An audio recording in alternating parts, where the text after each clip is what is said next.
If you like feather stitch, why not try double feather stitch or even triple feather stitch? And as with regular feather stitch, it gives you plenty of places to add other stitches to it. So I'm not going to draw lines on this. I find it is a bit too much if I have to think in terms of drawing the lines. So I've come up here. I'm going to, well, right now, I'll get back. Guess I better start right-handed. I'm going to come down to my left. So I'm making the V that makes the first loop. Notice I've come down, at a slant. So when I'm stitching this side of it, my needle is slanting down to the right, but I'm placing it to the left and slanting to the right.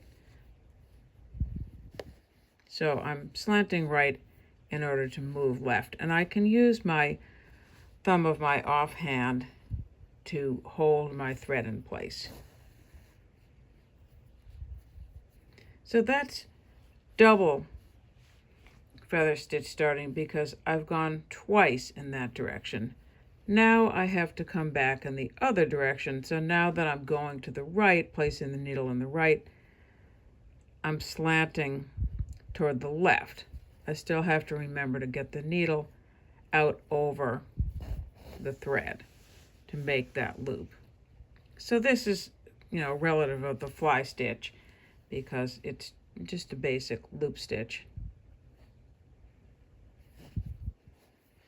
Here's the second side. So notice that's what makes it double because I have two in one direction and then two in the other direction. So I can keep going back and forth. Now, if I wanted to stitch this left-handed, you can see once you get started with this stitch, you're always flipping back and forth from one side to the other. So two left and two right. So it pretty quickly becomes something that's not a particularly right or left-handed stitch. So here's my second one on the left side.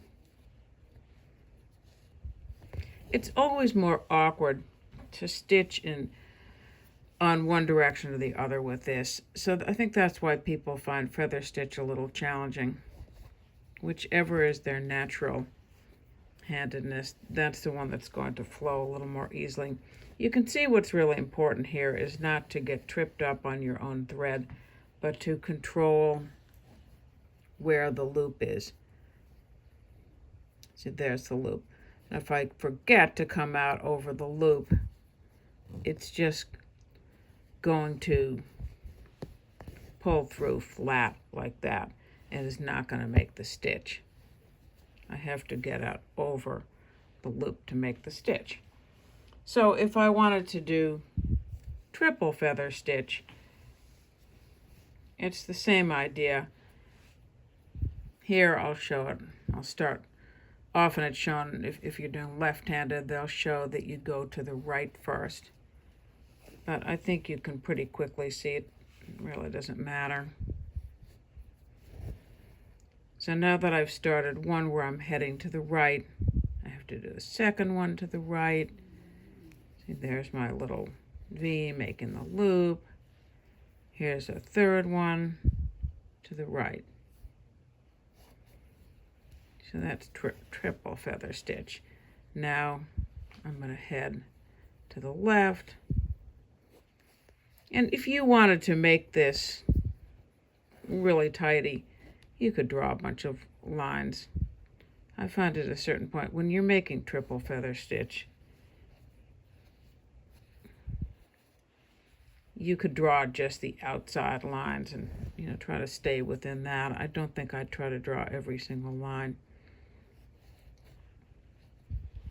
So there you go. And this, you can see how pretty this would be in a landscape. You can overlap a bunch of these and make it look like a little, like some shrubs or something, and put some, little berries on it that you could make with French knots or colonial knots.